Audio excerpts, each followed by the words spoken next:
Hi, my name's Jo Hadley, and this is my podcast, Being a Human Lighthouse.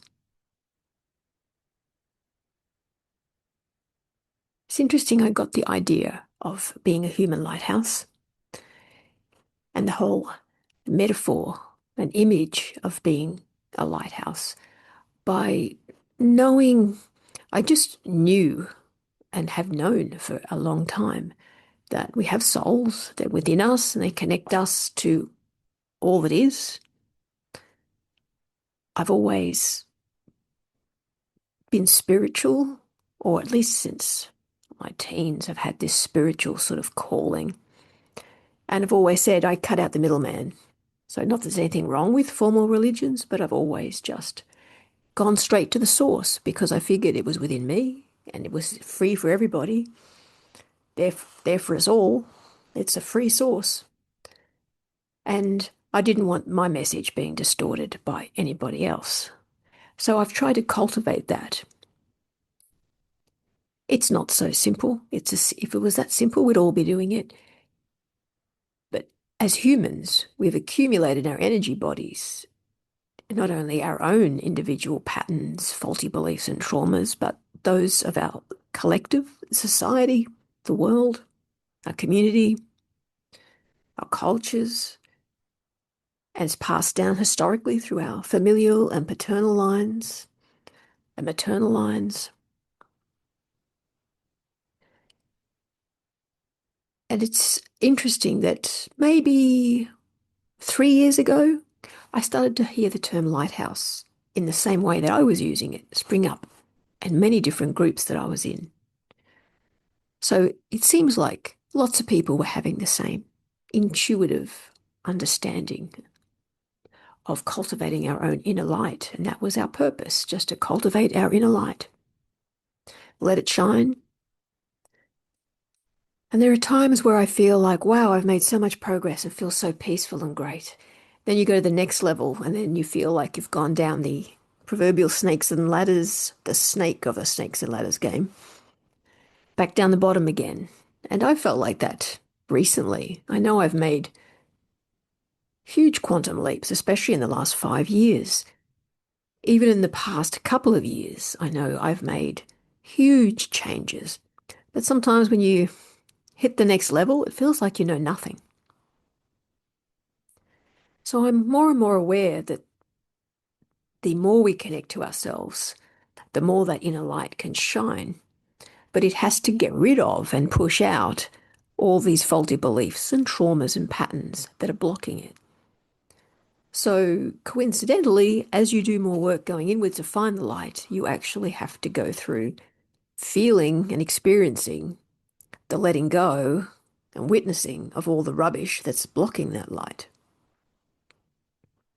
And while I know I've come a long way, I've done a lot of work, boy, the last few months, actually, it's the last year and a half, I feel like, wow, I've had tsunami wave after tsunami wave come at me. And it's like, I really do wish that I could just reach a point of peace and just stay there for a while. It's interesting, yesterday I was at a meditation group and just the power of the group really allowed a pattern or a trigger to come up. And it's interesting, in the share with the group, we all started talking, and in the group collective and discussion, inspired by my authentic sharing of something not very nice showing up. The temptation was to do what a lot of people do and go, yes, yes, lovely, I feel light, I feel great. But no, as I was meditating, up come this, really clearly. It got magnified, I think, with the intensity of the higher level of consciousness within the room. And I know enough to sit with it, to examine it. And I think the fact that by sharing it authentically and the group expressing their own views from their own points of view, I got some really interesting insights into my own issue. Not with people telling me what to do. In fact, the greatest insights came when others just reflected on experiences they had that were triggered by my share. And by listening to their authentic share, I could see the similarities, differences, but I could see the similarities underneath the pattern. And that was like, oh, I can see how I can apply that to my situation. So yeah, the power of the group, but also understanding that I'm digging into and examining and trying to bring to light a really, really deep pattern, one that I grew up with. I remember it's definitely very well established in my teenage years. It may very well have started earlier, and I think there's elements of ancestral inheritance of this particular pattern as well. And there's different elements to it, which makes it a little bit more complicated. But I just keep sitting with it and sitting with it, and I know a whole lot shifted yesterday. In fact, I felt quite peaceful, even going to bed. I was lying in bed going, wow, I really feel like a lot of this inner resistance has gone today.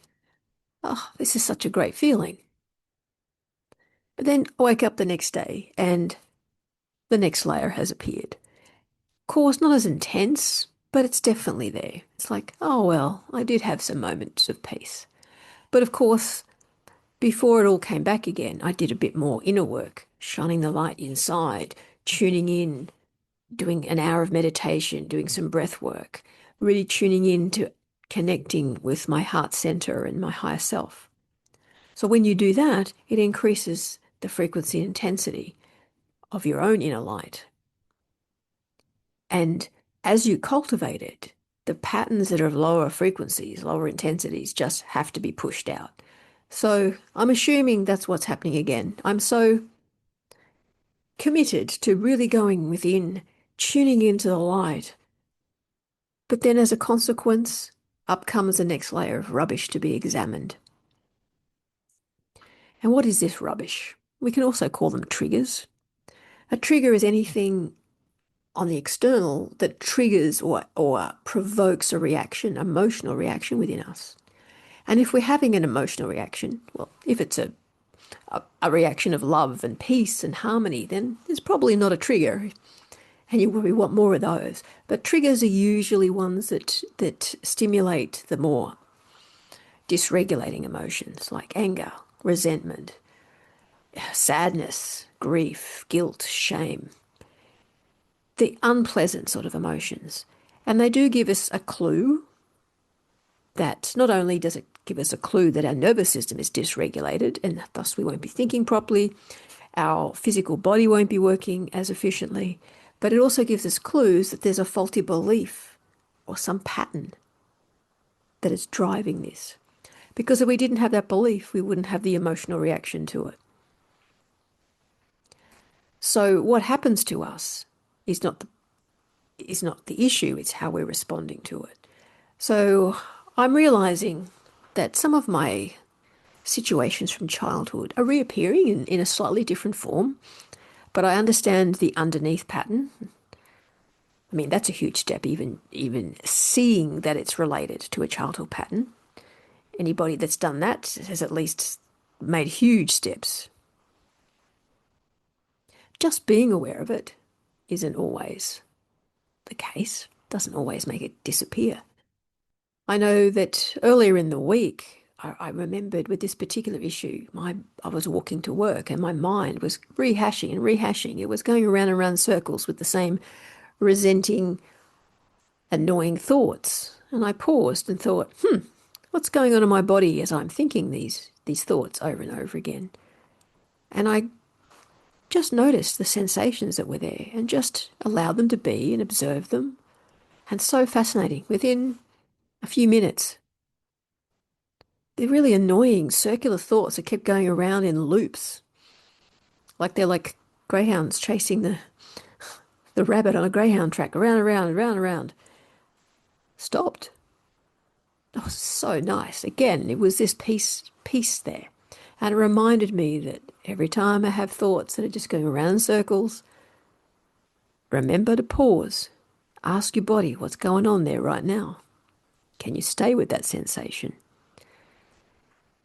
As David Hawkins wrote in his books, one feeling can create a whole bunch of thoughts. So if you can address something at the feeling level, you're addressing at the root level, and you can actually get rid of a whole bunch of associated thoughts. And I experienced that the other day walking to work. It was lovely. The mind hasn't been quite as repetitive, but my issue again has surfaced again today, and I'm catching myself tuning in. Sometimes you just got to let things go and do other things and just do your best to surrender it. So I've been tuning into the sensation, acknowledging the sensations in my body, allowing them to be there. And I've also asked my higher self and spirit to help me shift them because I noticed a belief came up that I was doing things wrong. I wasn't good enough at this and started to feel a bit guilty. Sometimes you go down this path and you don't always do things perfectly. You can think, oh, I'm so far down the path. I'm expected to do this better. I caught myself saying that as well today, or at least thinking that today. I'm thinking, no, I just pick it up quicker. The universe doesn't let me get away with things like I used to. Sometimes when we're ignorant, we do get away with a lot more because we don't know any better. And it seems like the universe thinks, oh, well, poor person. They really don't know what they're doing. No consequences. But I've noticed that the further I get down the path, I cannot. I don't get away with things. It just, boom, straight away, consequences. Boom, straight away, this is what's happening. Boom, straight away, you see the other person reacting. And I'm like thinking, wow, I'm trying to struggle with my own inner, my thoughts, some resentment here. Unfortunately, I'm aware that these things broadcast and I'm struggling right now.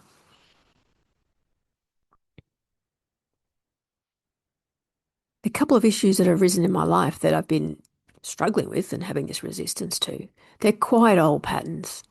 So they have made me aware that I have this belief system that makes me feel guilty that I still am not perfect. But then again, the other part of me that is whole says, what is perfect? I put a lot of pressure on myself. And because I see the consequences straight away of, any uncharitable thought or feeling being reflected back at me, it sometimes makes me feel a bit guilty. And so I sit with this going, wow, what are the beliefs behind this? And it's funny, I just keep coming up lately with the same two belief systems. They're so interconnected. And while it's really good to know what those beliefs are, I've noticed I've been getting frustrated because I've been doing work over and over and over again at addressing them. But still they keep coming up. Still they keep coming up. And then I realise I know we're supposed to get deeper and deeper, deeper and deeper. But yes, it can get frustrating sometimes. Because sometimes when you're in the middle of things, you just don't see the progress. It's not until later when you kind of look back and go, wow, I've actually come a long way. But when you're in the middle of it, you think you're just swimming and thrashing around the middle of the Pacific Ocean on your own, hoping to God you're going towards land.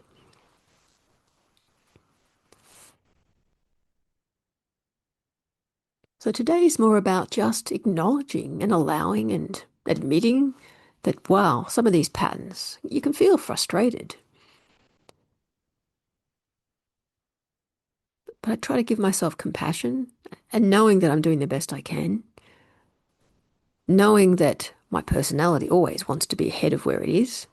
And sometimes I feel like the universe has to hold me back because I always want to be further ahead than what I am. And sometimes we need to be held in one spot. We have to integrate and actually really learn the lesson of that place. And I do recognize and admit that I'm probably someone that goes, yep, yep, got it now, next, next, next. Always in a hurry to get somewhere.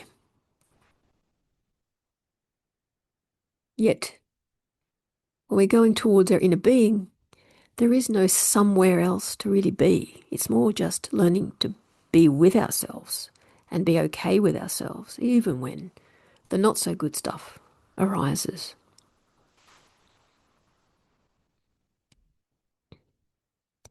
In doing these podcasts, I wanted it to be authentic about my journey going into my own soul. I know I'm quite a long way down the path. I know there's many more ahead of me. And it's listening to them and seeing them that inspires me to go forward. But what I often missed and probably has slowed me down is a lot of times people just teach about tools and principles, but they don't always acknowledge the spiral journey of it all. Like sometimes you go down, you go back up, and just when you think you've got it, you go back down the spiral again. But you're going ever higher. You're going ever further, but sometimes it doesn't feel like it. Also, what doesn't get discussed so much is it's not about feeling peace and love and blissed out all the time. It's about addressing the triggers and getting less emotionally reactive. Then we have access to more inner peace and wisdom and joy. The other emotions come up, but we learn to deal with them and see them quicker and address them quicker. And the further along the path we go, there's less things that trigger us or trigger us at a less intensity.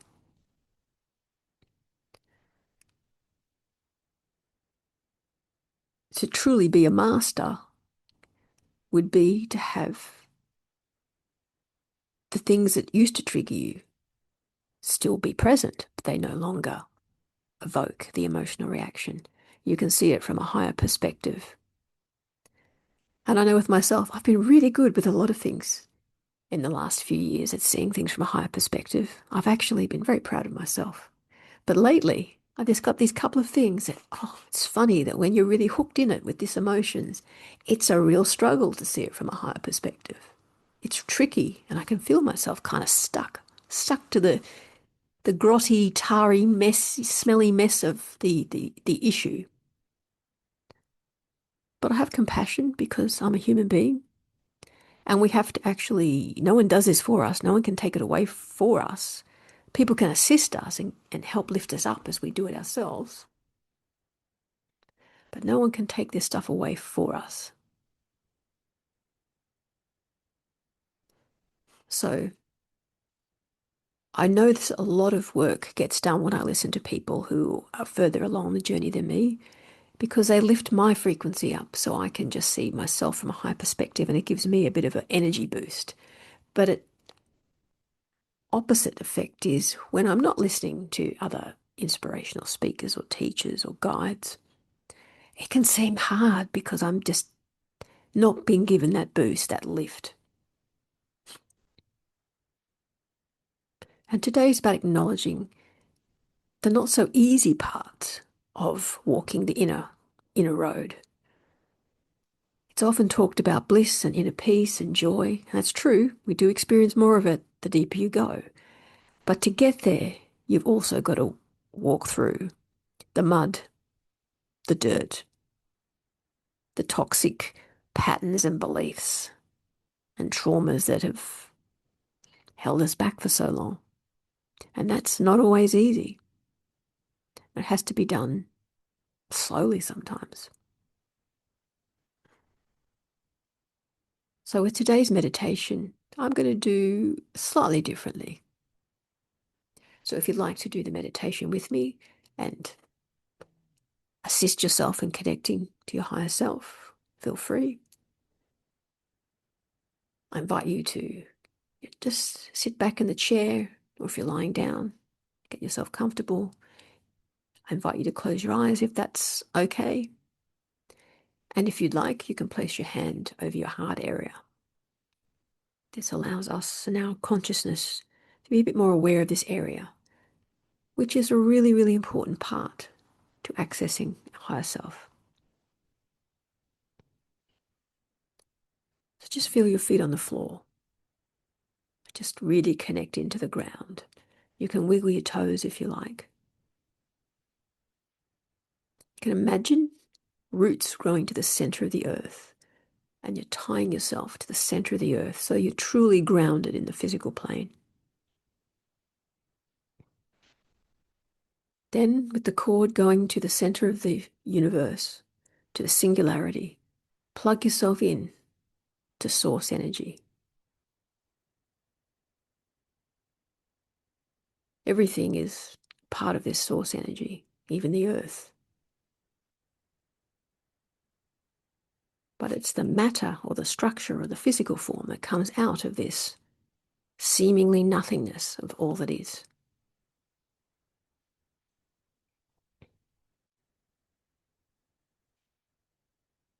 And then just as you breathe, just imagine you're breathing in and out through your heart center. Just breathe at your own pace, your own depth. And as you breathe in, just imagine you're lighting up from within with every breath in. And you're sending that light out to wherever you want to shine it as you breathe out. So just breathing in, just filling up and radiating with the love and light of your higher self. And as you breathe out, you can just imagine you're shining that light out to the rest of the world.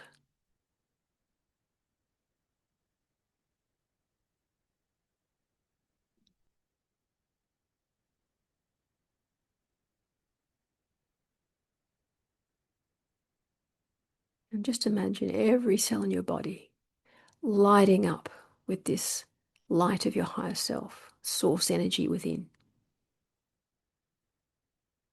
As you breathe out, just imagine that light is extending out to whoever and wherever you want to send it.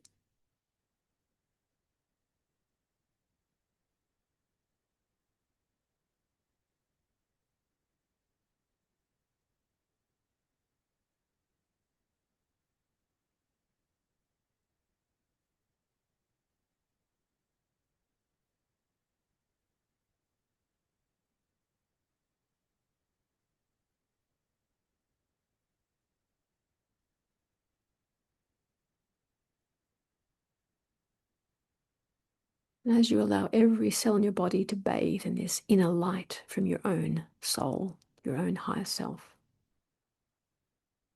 you can ask your soul and your higher self to just show you what it is that you most need to be aware of and to let go of. And to ask your higher self to just show you with clarity and gently allow you to remove whatever it is you need to let go of.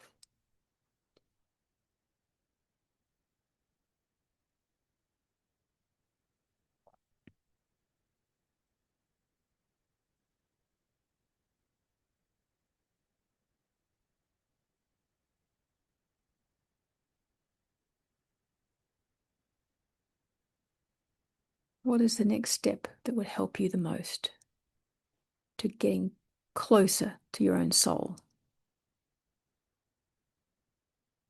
Maybe you'll have a flash of intuition. Maybe you'll have a sensation. Maybe nothing happens.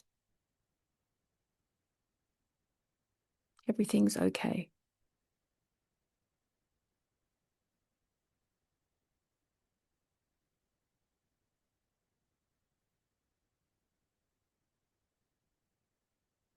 Again, just go back to breathing in the light of your higher self.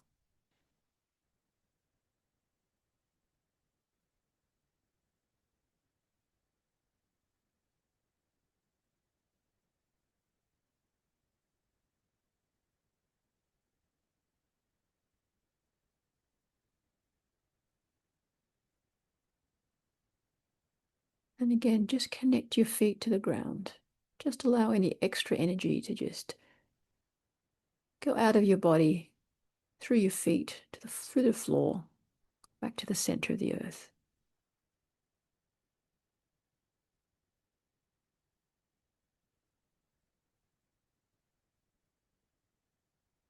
And when you're ready, you can just gently move your fingers and toes.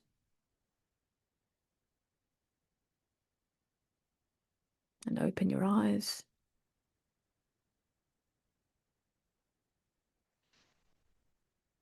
And just tune into your body. Has anything shifted, changed?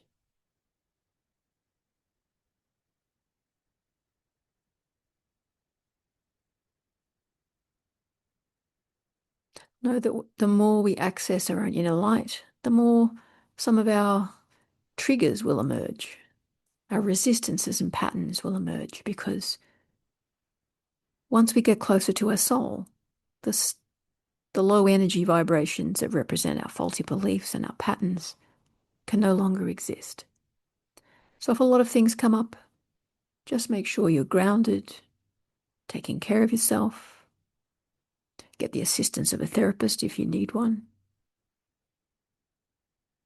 and be aware that when some of the unpleasant patterns arise or triggers happen, that they're coming up to be witnessed and they're on their way out.